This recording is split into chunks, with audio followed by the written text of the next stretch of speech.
oil, food, oxygen, etc. But we cut the trees for paper. Uh, we cut the trees for paper. Pollution is harmful for nature. Example of pollution: noise pollution, air pollution, water pollution, land pollution.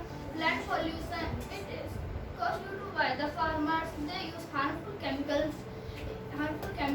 in the field, so the land is also polluted.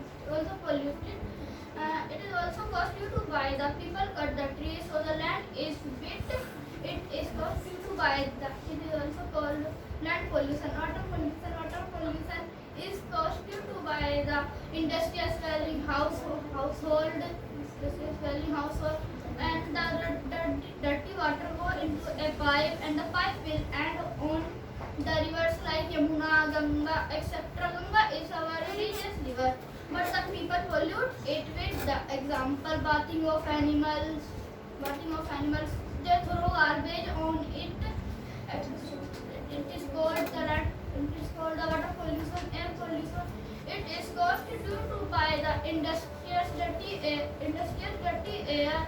They mix it with the fresh air, and also it is also caused due to by the car, bus. When we start the car, bus, etc., they put out the dirty smoke. Which is also mixed with the fresh air. It is called the air pollution. Noise pollution is caused due to by the car, bus, etc. If a person is going and the noise of car, bus, etc. is to the people with, so the people is ill